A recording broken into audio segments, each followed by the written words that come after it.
Good morning. Let's chitty chitty bang bang. So in today's video, I am both proud and ashamed of myself. Why, you may ask? Because I am on a pursuit to be a really good mother to my biological son, who so happens to be 8 weeks old and very four-legged and very cute. And I love him very much. He's a very sweet puppy. Anywho, today, in my efforts to be a good mother, I called the vet, okay? Because he needs to get checked and vaccinated so that I can take him to the store and not freak out about germs, okay? And in doing so, the lovely lady on the phone answered and she said, "What can I do for you?" And I said, yes, I would like to prove my motherhood today.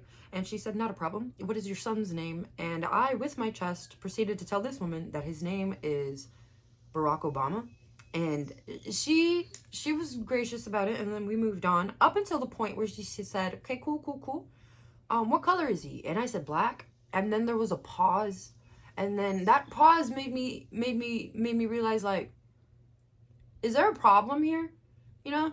And she said, "Oh, that explains the name." And I said, "Well, yeah, if he was orange, he might be named Donald Trump, but like I like Barack Obama." And he's very presidential. He's a very distinguished gentleman, and it's just a very suiting name. Anyway, we're workshopping the name. Please leave your opinions down below. Is it not good to name my doggy Barack Obama? Like, I love my dog, and I like Barack Obama, like the president for real. Like, he's very chill. That speech that Michelle Obama did about Barack Obama being chill, that warmed my heart, and I was like, that's a distinguished godly gentleman, in my opinion. That's a man full of integrity. And integrity, at the end of the day, boys and girls and everything in between, integrity means doing the right thing even when nobody's watching. That's character right there. That means I can trust you no matter what, because it doesn't matter if you're being watched. It doesn't matter if certain people are around. It doesn't matter what the circumstances or the environment may be. You have such a strong moral compass that you know the difference between right and wrong, and you refuse to gear towards wrong. And I like that about people. I try to operate in a place of integrity. And I'll be honest, my pursuit of integrity is so that I can go to sleep at night with a clear conscience, because I have operated before in a place that's not full of integrity. I don't know what the opposite of that is. Being shisty, I suppose. Being manipulative, being dishonest, being abusive. I don't know. I've been all of that stuff, and I did not enjoy it. It makes me feel icky. It makes me overthink. And it just makes the scrupulosity, OCD tendencies flare up too bad. So I always try to do the right thing so that I can go to sleep at night not thinking that I'm a bad person, or that I'm about to get in trouble, or that I'm inherently bad in God's eyes. But honestly, whatever your pursuit for integrity, or whatever your, not pursuit, but whatever your motive is for wanting to operate in a way of integrity, have at it. Have at it. If it's fear of getting in trouble, have at it. If it's fear of disappointing God, have at it. If it's fear of your reputation, have at it. Whatever keeps you doing the right thing, I in this very moment, I don't see a problem with whatever the motive is, as long as you are a trustworthy individual. As long as you're someone who stands 10 toes behind your morals, values, and ethics, then let me decide on whether I should trust you or not. How about that? But be consistent.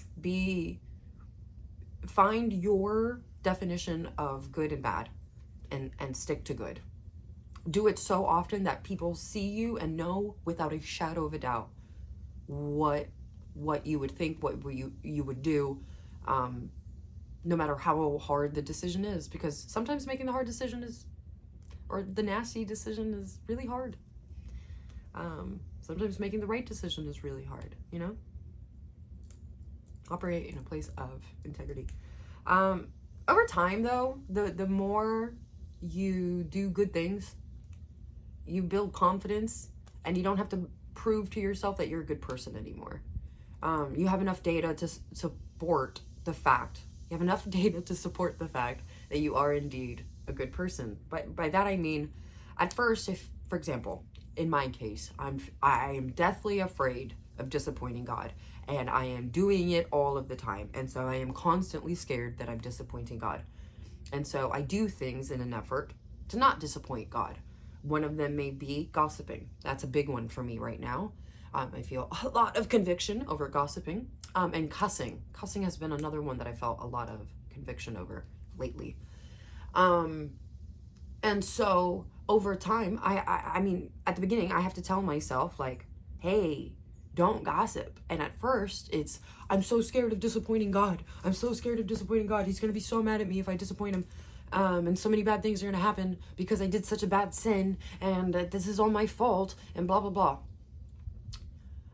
In the moment, I'll stop myself out of fear. And then over time, let's pretend I do that 30 days in a row, 100 times per day, 10 times per day. So 300 times in a month, right? That's 300 data points that I can look back and go, hey, I'm not one to gossip, am I? I'm not a gossiper. Now, the 301st time I do it, the next month, it's no longer, oh, I'm scared that I'm going to disappoint God. It's, this goes against who I am. I'm not a gossiper. This goes against who I am. I am a daughter of Christ. And this goes against who I am. I don't gossip. You do that enough times and you go, I just don't gossip. That's just bad. Gossiping is bad. And you build confidence. I don't gossip, right? Yeah, I'm not saying that you're going to be perfect, but you when you do end up gossiping, right, down the line as somebody who identifies as not gossiping, right, and you do it, you go, oh my God, that was so wrong. I have to go out of my way now to make it right. And it has more impact. It has more impact because it opens up now a space for honesty and communion and trust to be built and friendship, hopefully, to be built. Because if I go up to someone immediately after feeling bad about gossiping, I might go up to that person and go, hey, I did something, I said something, and I want you to hear it from me first before it comes around, and I want to correct it, and I am going to go back and correct it, but before I do, I want to talk to you. This is what I said, this is what I did. Correct me if I'm wrong or confirm if I'm right, but I just want to bring it up to you, and I'm sorry for doing that. At this point, I have to bear the consequences of my actions, right? They can choose to be upset. They can choose to not trust me. They can choose to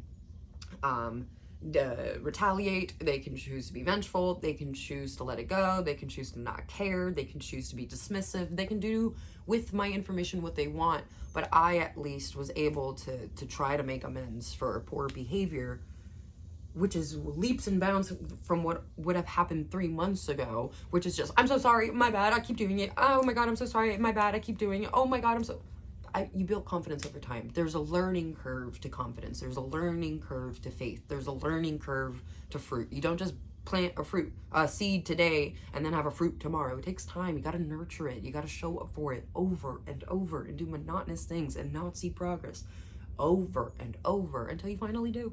And then you go, oh yeah.